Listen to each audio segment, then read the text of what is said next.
তুমি বিনয় ভাজনে কি করবে পার হাত ধরে পার করে নিও গয়ামায় হাত ধরে পার করে নিও গয়ামায় আধার যাবি একায়াবি খুশি গো হাতরে পার করে নিও গয়ামার গয়া হাতরে পার করে নিও গয়ামার গয়া হাতরে পার করে নিও গয়ামার গুরু ব্রহ্মা গুরু বিষ্ণু গুরুদেব মহেশ্বর গুরু সাক্ষাৎ পরম ব্রহ্ম তস্मै শ্রী গুরবে নমো নমঃ হে কৃষ্ণ করুণা সিন্ধু দীনবন্ধু জগৎপতে গোপেশ গোপিকা কান্ত রাধা কান্ত নমস্তুতে তপ্ত কাঞ্চন গৌরাঙ্গী রাধে বৃন্দাবনেশ্বরী শোভানুসুতে দেবী নমামি হরিপ্রিয়া নমো বংশা কল্পতরুশ্চ কৃপা সিন্ধু ভয়শ্চ পতিতানাং সর্ববৈষ্ণবেভ্যো নমো সর্ববৈষ্ণবেভ্যো নমো নমঃ ও যদি গৌর নায়াসিত ওরে সখী কেমনে হইত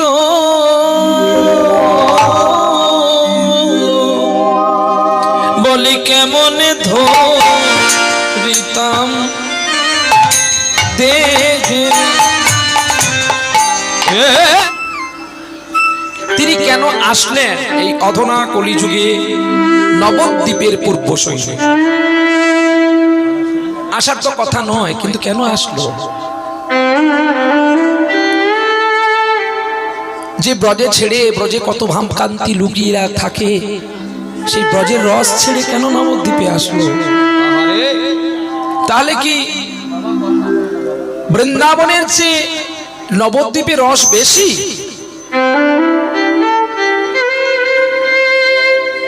এটাই জানতে হবে বৃন্দাবনের ভাব ছিল রাজসিক ভাব আর নবদ্বীপের ভাব হচ্ছে ভাবকান্তির ভাব ভাবকান্তি কাকে বলে যখন বর্ষাকালে আপনার বাড়িতে চাল থাকবে না তখন আপনার কিন্তু অনেক কষ্ট হবে চালটা আর জ্বালানিটা যদি থাকে কোথা থেকে 1 কিলো আলু ধার করে এনেও তবু সন্তানদের মুখে দেওয়া যায় কিন্তু বর্ষাকালে যদি জ্বালানি না থাকে আর চাল যদি না থাকে তাহলে যে মায়েরা সংসারে রান্না বান্না করে তাদের যে কি যন্ত্রণা একমাত্র তারাই জানে আর আমরা জানতে পারি না কিন্তু আজ আমাদের হয়েছে কি জানো বৃন্দাবনে সব ছিল গো কিন্তু এমন ভাব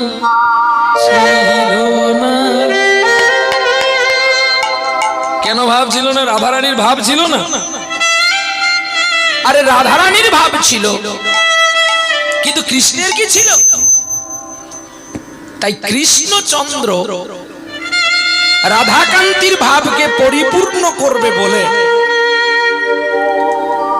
কৃষ্ণের কাছে কৃষ্ণ একদিনই রাধার কাছে কেঁদেছিল আর কোনোদিন কাঁদেননি তাই পুরো জন্মটা কাঁদবেন বলে রাধার চরণ ধরে লীলা বিশ্রাম করে নবদ্বীপে শশী সিতু মাঝে আসলেন গৌর হরি রূপে অন্তরে তার কৃষ্ণ বহিরে তার রাধা একই দেহে দুইজন বিরাজিতমান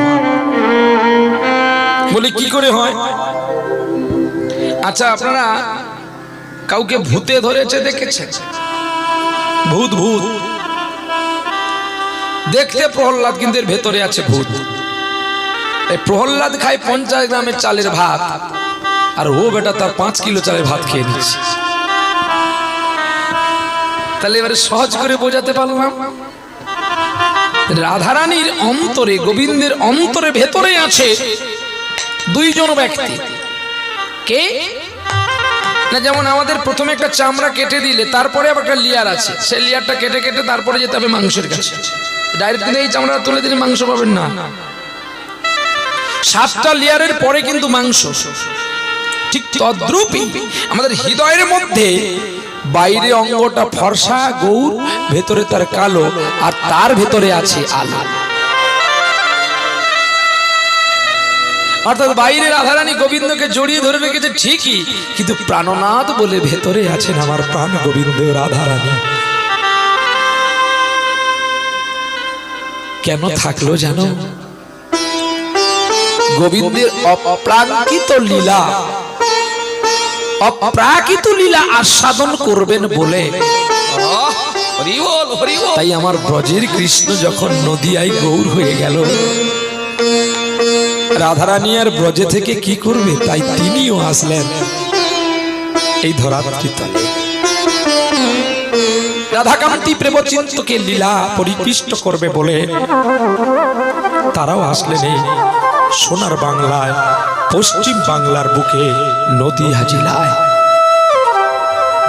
তাহলে রাধারানী কি ব্যক্তি, ভালো কি মন্দ, রান্না করতে করতে খেত নাকি, স্বামীকে বকুনি দিত নাকি, মারতো নাকি, সেটা দেখতে হবে।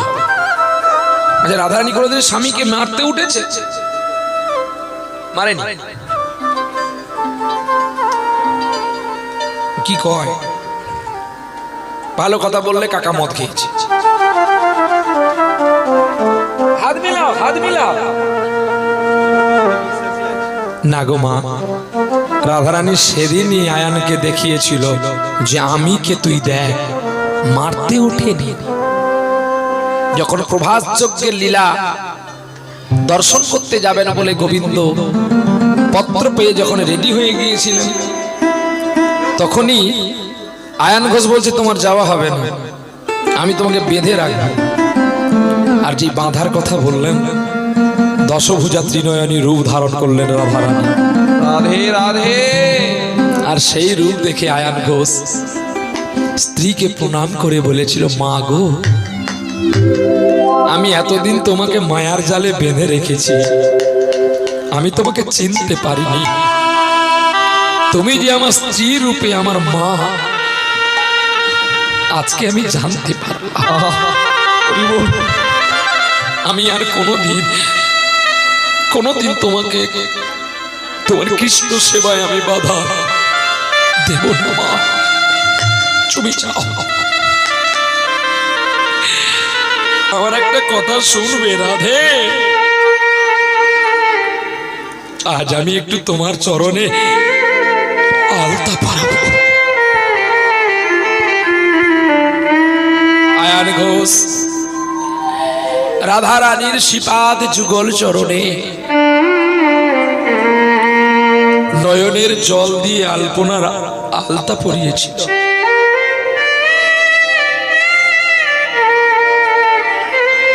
আর সেই আলপনার আলতা পরে রাধাকান্তি চিন্তন করে গোবিন্দ লীলা দর্শন করেছিলেন। ভগবানের ভাব কান্তি তো চেনা বড় কঠিন, চেনা বড় দায়। তাই নদিয়ার চাঁদ আজকে জন্ম নিলেন নদিয়ার পূর্ব শৈলে, গৌরাঙ্গ রূপে শচী সিন্ধু গর্ভ মাঝে। শচীর কোলকে আলো করল।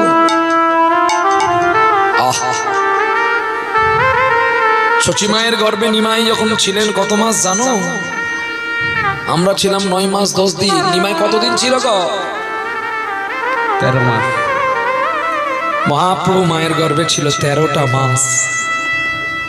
আর যেদিন জন্ম হয়েছিল সাধুগুরু ব্রাহ্মণ বৈষ্ণবেরা জ্ঞানীজনেরা বলে নাকি চন্দ্রগ্রহণ হয়েছিল, কিন্তু না, চন্দ্রগ্রহণ হয়নি। গ্রহণটা আমাদের হৃদয়ে হয়েছিল, গ্রহণটা আমাদের চোখে হয়েছিল। ভগবান যখন আবির্ভাব হয় তখন কোনো গ্রহণযোগ হয় নাকি? তাহলে যে সবাই বলে আমরা শুনি, কিন্তু তার ব্যাখ্যাটা আমরা ভুল করি বলে, আর জগৎবাসী সেই ভুলটাকে বাড়ি নিয়ে যায়। নিমাই চাঁদ এত জ্যোতির্ময়, তার পরিষ্কার করে বাংলা বুঝে নেন। একটা হ্যালোজিন লাইট যদি আমার চোখে দেন কিন্তু চোখে লাগবে, তাহলে এই লাইটটা যদি আপনি সূর্যের চোখে মারেন তারও লাগবে। কি গো, আজকে যদি চোখে আমার লাইটটা লাগে, তাহলে এই লাইটটা যদি সূর্যের দিকে দেওয়া হয় তারও চোখে লাগবে। লাগবে কি, দুম করে মাটিতে পড়ে এই তো হাত মিলাও রাইট বলার জন্য। কিন্তু না গো, সূর্যদেবের জ্যোতি যদি কারোর চোখে লাগে সে দুম করে পড়বে, সূর্য পড়বে না। তার মানে কত কোটি কোটি মাইল তিনি দূরে আছেন, তবুও তার জ্যোতিটা ধরিত্রীর বুকে পড়ে, তারও তার উত্তপ্ত আমরা সহ্য করতে পারি না। তাহলে এই যে সূর্যের তাপ আর হ্যালোজিনের তাপ দুটো এক হবে? একটি সূর্য বিশ্বকে আলো দেয়, একটা হ্যালোজিন একটা প্যান্ডেলকে আলো করতে পারে না।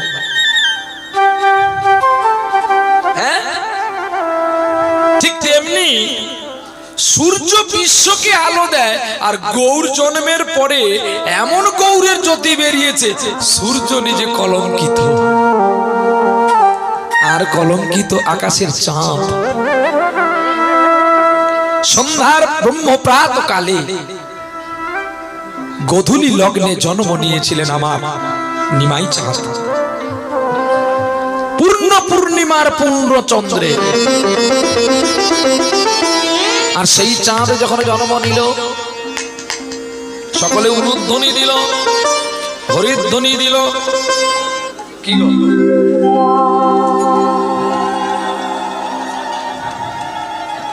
নিমাইয়ের জন্ম হয়েছে, উলু দিতে হবে না, শাঁখ বাজাতে হবে না? উলুধ্বনি শঙ্করধ্বনি ভুবন ভরিল, ভুবন ভরিল, তাহার মাঝে গোরা গুণমণি জন্ম নিয়েছিল, জন্ম নিয়েছিল। আলোতে আবশে অঙ্গ গোরা নটরায়, লালে লালে জর্জরিত দেখিবারে পায়। বৃক্ষতলায় জন্ম নিল বলে নাম দিয়েছিল সবাই নিমাই। আহা, আর গৌর বর্ণ বলে নাম দিল আমার সাধের গৌর গুণ গোসাই। কিন্তু অদ্বৈত আসিয়া যখন কৃষ্ণ মন্ত্র দিল, শচীর গর্ভের দুগ্ধ তখন পান করেছিল। আনন্দে সেই গৌর যখন জন্ম হয়েছিল, তার গৌরের এমন জ্যোতি, আর জ্যোতি দেখে চাঁদ লজ্জা পেয়ে গেছে। হ্যাঁ, ওইখান থেকে সদ্য মান্না দিয়ে একটা গান করেছিল, ও চাঁদ ও চাঁদ সামলে রাখো তোমার জোছনাকে, নইলে হয়তো কারোর নজর পড়বে, তুমি তুম করে আশা থেকে নিচে পড়ে। ও চাঁদ সামলে রাখো জোছনাকে, ও চাঁদ সামলে রাখো জোছনাকে। হয়তো কারোর পড়বে নজর, হয়তো কারোর পড়বে নজর, বেদনার স্মৃতিতে। ও চাঁদ সামলে রাখো জোছনাকে, ও চাঁদ, ও চাঁদ, ও চাঁদ। গৌর চাঁদকে দেখার পরে আর আকাশের চাঁদকে দেখতে ইচ্ছে হয় না। এর জ্যোতিতে যেন আকাশে চাঁদ আর জ্যোতি পায় না। তাই সাড়ে নবদ্বীপবাসী ভাবলো বোধহয় চাঁদে গ্রহণ লেগেছে।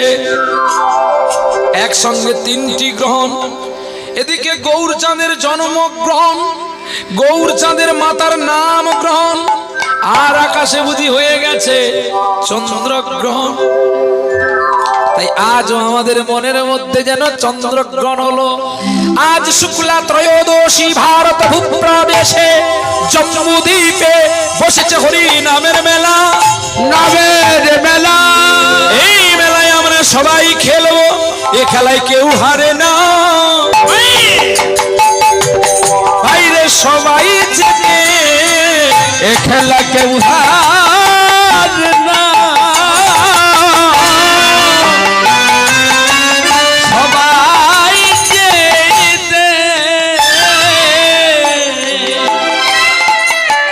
কিন্তু আমি আপনাদের এই পাঁশকুড়ায় আজকে দেখে আসলাম 3.5 লাখ টাকা ফার্স্ট প্রাইজ আছে। ফুটবল খেলা হচ্ছে গো, ঢালাই বলের খেলা। ও খেলায় কেউ হারবে কেউ জিতবে, যে হেরে যাবে সে কাঁদতে কাঁদতে যাবে, আর যে জয় লাভ করবে সে আনন্দে উল্লাস করবে। কিন্তু মহাপ্রভু এমন খেলাই এনেছে, কিন্তু গৌর হরিয়ে নদিয়ায় এমন খেলা এনেছে গো, এ খেলা সবাই খেলতে পারে। আহারে মুসলমান ও কৃষ্ণ নামের খেলা খেলতে পারে, খেলতে পারে। আর আর জবন চন্ডাল খেলতে পারে, খেলতে পারে। আর খ্রিস্টান বৈদ্য এরাও খেলতে পারে। তাই মহাপ্রভু যে নাম এনেছে, এ খেলা খেলা খেলতে খেলতে কি হয় জানো, কত পিতা ধরে পুত্রের চরণ, কত পিতা ধরে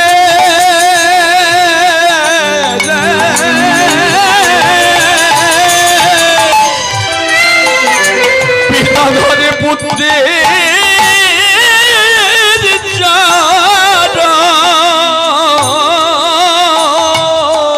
যদি হরি নামে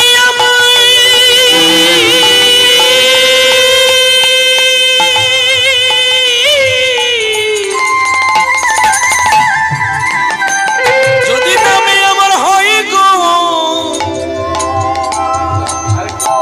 মর,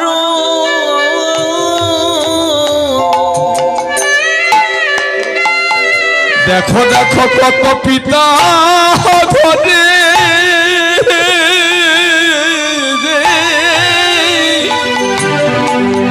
পিতা ধরে পুত্রে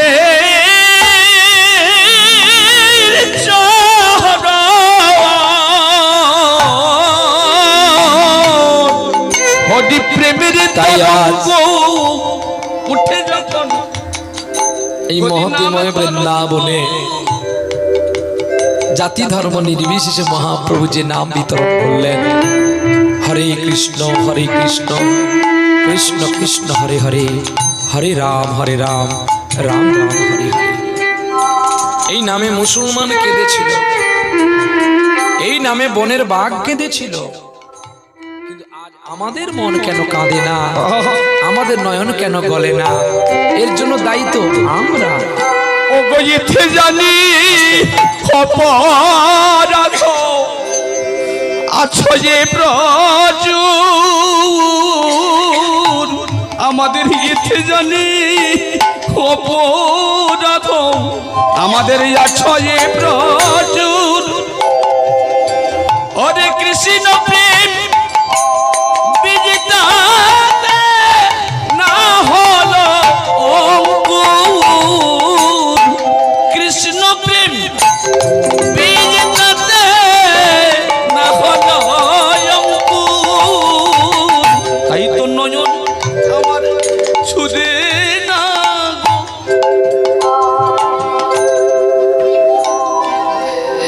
আমাদের কেন নয়ন গলে না জানো? নয়ন গলে না, দেখবেন বাড়িতে যদি একটা বিপদ হয়ে যায় তখন কিন্তু কাঁদি, কিন্তু আমরা হরিনামে কাঁদি না কেন? গ্রন্থটির নাম হচ্ছে কৃষ্ণ করণামৃত। এই কৃষ্ণ করুণামৃতে একটা ব্রাহ্মণের ছেলে, সে ছোটবেলা থেকেই মদ খেত এবং যৌবন বয়সে পতিতা বেশ্যার কাছে যেত। গায়ত্রী জপ তো কোনোদিন করতোই না। তো সেই পতিতা একদিন তাকে বলছে যে তুমি তো প্রতিদিন আমার কাছে আসো, আমাকে ভালোবাসো, কিন্তু তোমার বাবা মারা গেছে, তুমি আমার কাছে কটা দিন এসো। মাতালটা তাও মেনে নিল। বাবার আদ্যসাধ্যরা শেষ করে ভাদ্র মাসের সংক্রান্তিতে এত নেশায় পাগল, 2 নেশা আক্রমণ করেছে মাতালটাকে। একটা চিন্তামণির নেশা, কতদিন চিন্তামণিকে দেখিনি, আর এদিকে মদের নেশা, শালা 2 নেশা ধরেছে। এখন নৌকো কি পচা মরা চিনতে না পেরে পচা দেহের উপরে বসে বলছে এটাই আমার চিন্তামণি দেওয়ার নৌকো, জল টানতে টানতে চলছে। দেখে না রাত গভীর, তো দেখবেন যখন ঝড় বৃষ্টি হয় তারপর রাতে যদি ঝড় বৃষ্টিটা বন্ধ হয়ে যায়, রাতটা কেমন হয় গো? কেমন হয়? এখন নীরব হয়ে যায় না? তখন নিজের যেন বাইরে যেতে কেমন একটা গা ছমছম করে। আরে আপনাদের কি আমারই হয়? না না, আমার হয় না, মানে আমি এমনি বললাম, কিন্তু অনেকের হয়। তো সেখানে নীরব হয়ে গেছে, দেখতে পেল আবার বিদ্যুৎ ঝলক। দেখবেন যখন ঝড় বৃষ্টি কমে যায় বিদ্যুৎ ঝলকায়, কিন্তু শব্দ আর হয় না। শব্দ না, শুনে বাজবে। প্রথমে ঝড় বৃষ্টি হলে কিন্তু বজ্র পড়বে, বিদ্যুৎ ঝলকাবে, তারপর দেখবেন বিদ্যুৎ ঝলকাচ্ছে কিন্তু শব্দ আর হয় না। কি হয় কি না? ওই বিদ্যুতের আলো দেখতে পেল একটা কালো দড়ি ঝুলে আছে, যেমন আপনারা এই যে ফুল টাঙিয়েছেন কত সুন্দর করে ঝুলে আছে। মাতালের মনে কি হলো জানো? মাতালের মনে হলো কি, আমার চিন্তামণি বোধহয় এই দড়িটা দিয়েছে তার কাছে ডাইরেক্ট যাওয়ার জন্য। বিষধর কালো সাপকে দড়ি ভেবে মাতাল পৌঁছে গেল চিন্তামণির কাছে। সকালবেলায় পতিতা বেশ্যা যে দেহের ব্যবসা করে, যার মধ্যে কোনো প্রেমের ভক্তি থাকে না, সেই মাতালটাকে জিজ্ঞাসা করছে, আচ্ছা তুমি কালকে এত রাত্রে আমার কাছে এলে কি করে? বলে কেন? তুমি আমাকে আলো দেখালে, মানে বিদ্যুৎ তার আলো চিন্তামণি দেখিয়েছে, তুমি আমাকে একটা নৌকো দিলে আমি পার হয়ে যাব বলে। নৌকো? হ্যাঁ। তখনও নেশাটা তার কাটেনি। তারপরে তুমি আমাকে কালো দড়ি দিয়েছো তোমার কাছে যাওয়ার জন্য, সব দরজাগুলো বন্ধ করে আমি পরীক্ষা নিচ্ছ। রাধে রাধে। জানো চিন্তা তুমি আমার কে জানো? কে? আমার এই আপনার যে আপন যে আমি খুঁজি তারে আজি আপনা। আমার আপনার যে আপন যে শুনে তারে আমি আপনা। আমি শুনি যেন তার চরণের ধ্বনি, শুনি যেন তার চরণের ধ্বনি আমার অন্তিম আসে মনে। আমার আপনার যে আপন যে খুঁজি তারে আমি আপনা। আমার আপনার যে আপন যে খুঁজি তারে আমি আপনা। আমার হৃদয়ে দূষিত পরাণে মনে চাই বধু তোমার চরণে জনমে জনমে ও ভক্তি চরণে আশা রাখি মরণে। আমি শুনি যেন তার চরণের ধরে, শুনি যেন তার, শুনি যেন তার, আমি শুনি যেন তার চরণের ধ্বনি আমার অন্তিম আসে মানে আমার আপনার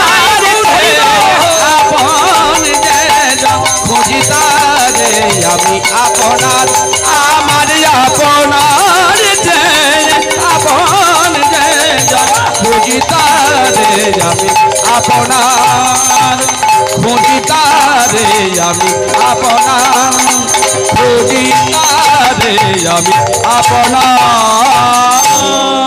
যার গান শুনে পাগল হয়ে গেল পতিতা বেশ্যা। মাতালটাও কম ছিল না, সালা জাতে মাতাল একদম। আপনাদের ঘরে অনেকে মদ খায়, হাফ জল হাফ মদ, বিললো একদম ডাইরেক্ট খেয়ে নিত। শালা মরে তো মরবে, নাহলে বাঁচে তো বাঁচবে। আপনারা যাতে সকলে ফেরের লাভলু মাখেন, ঠিক পড়েন, আমরাও পড়ি। তার নাম কি?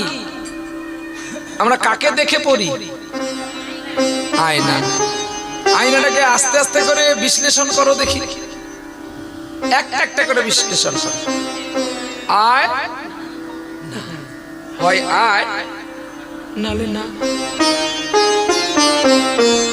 এইখানে বিচার করুন, এই 1 লক্ষ টাকার মুখটার দাম বেশি না 10 টাকার আয়নার দাম বেশি? কার দাম বেশি? আয়নার দাম বেশি। আগে বাহ, সত্যি যন্ত্র যত দামি হোক না কেন, যন্ত্রিকার না হলে যন্ত্র বাজাবে কে? আরে যন্ত্র যদি পড়ে থাকে লক্ষ জনার মাঝে, যন্ত্রিকার না হলে কি যন্ত্র সুন্দর করে বাজে? ঠিক তেমনি লক্ষ টাকার মুখ হলেও কোনো দাম থাকে না যদি না আয়না থাকে। তাই জন্য আয়নার দরকার হয়। তাই আজকে আমরা চেত দর্পণ, চেত দর্পণ, চিত্তকে আয়নার দর্পণ করব। চেত দর্পণ মার্জন ভব মহাদাবাগ্নি নির্বাহ প্রশয় কৈরব চন্দ্রিকা বিতরণ বিদ্যাবধু জীবন আনন্দম বুদ্ধিবর্ধনং প্রতিপদনং পুণ্যামৃত সাধনম স্নাপ্রম পরম বিজয়তে শ্রীকৃষ্ণ সংকীর্তনা। অর্থাৎ আমাদের যে হৃদয় চৈতন্যের আয়নাটাকে পরিষ্কার না করলে, মার্জনা না করলে, ঘষে মেজে পরিষ্কার না করলে ভগবানকে দেখবো কখন? কারো কারো বুড়ো হয়ে গেল, এখনো দীক্ষাই হয়নি। তাহলে যাই দেখি নৌকোটা পারাপার করি। তা এখন বলছে, তুমি যে আমার বাড়িতে আসলে তুমি দড়িটা দেখাও তো। কই? বলে চলো ওই দেখো দড়ি ঝুলে আছে। বলার সঙ্গে সঙ্গে অবাক, এটা তো কাল সর্প। বলে দেখো, কোন দেশের গালি কোন দেশের বলি। যেমন আপনারা উৎকলে যদি যান, উড়িষ্যায় যদি যান, যদি উড়িষ্যারে আপনারা ভাদ্র মাসে গুটে ফল হয় না, বড় বড় গোলো গোলো, কি খট্টা কি টক, ডাল কি খাই থাই মানুষের, গোটে গোটে ছাড়িবে বাটির মতো দেখতে। তোকে বলতে বলছি, চুপ কর। কি গো মা, হ্যাঁ চালটা তুই গোটে বার কই দেখবি উড়িষ্যার, তোর মারি মুখ ফাটি দিবি। প্রথমে কইবে তোর ঘরেরও মা ভল নাই। হ্যাঁ রে বঙালি, সারা ও ফলকে চলতা কৌছন। ও ফল মানে চালতাকে তারা ভাবে মায়ের কুচো যুগল, তাই চালতা বলা মানে তাদের ভাষাটাকে গালি ভাবে।